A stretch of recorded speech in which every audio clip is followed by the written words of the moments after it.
मेरे आका ने फरमाया, जो शख्स भी किसी मुसलमान की ज़रूरत पूरी करे अल्लाह ताला उसकी ज़रूरत पूरी करता है। जो शख्स भी किसी की ज़रूरत पूरी करे अल्लाह पाक अपनी गैबी मदद से उसकी ज़रूरत पूरी फरमा देता। अगली बात उसी हदीस में फरमाया, जो किसी तंगदस्त दुखी आदमी का एक दुख दूर करता है, इस दूर करने वाले के कयामत के दिन के दुखों में से अल्लाह एक बड़ा दुख दूर फरमा देगा। कितना बड़ा इनाम है। फरमाया, तुम किसी की मदद करते हो, ज़रूरत पूरी करते हो, अल्लाह तुम्हारी ज़रूरत पूरी फरमाएगा।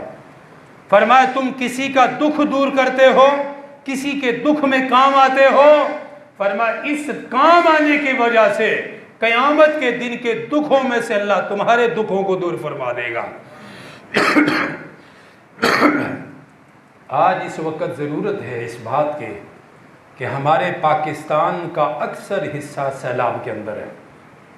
सब जानते हैं, खबरें पढ़ते हैं, सुनते हैं, देखते हैं कि किस कदर जानी और माली नुकसान है। लोग बेघर हैं, प्यास से मर रहे हैं कि वही सैलाब का पानी, भूख से मर रहे हैं कि उनके जितने भी आमदन के ज़राए, खाना पीना सब पानी में बह गया।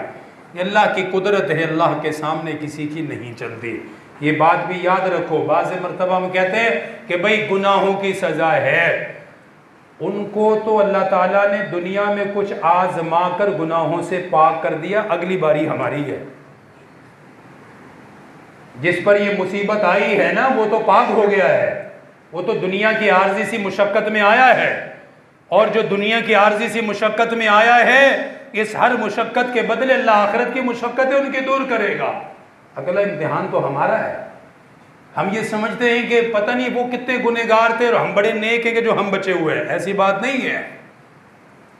आजमाइश, इम्तिहान किसी पर भी आ सकता है, कहीं भी आता है। उन पर आजमाइश, इम्तिहान ये है कि उनके घर बार ख़त्म हो गए।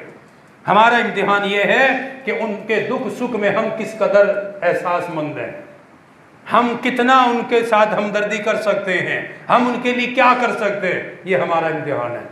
हम उनके खाने के लिए, उनके पीने के लिए, उनकी मदद के लिए हम क्या कदम उठा सकते हैं, ये हम सबका इम्तिहान है। कई दिन से मेरे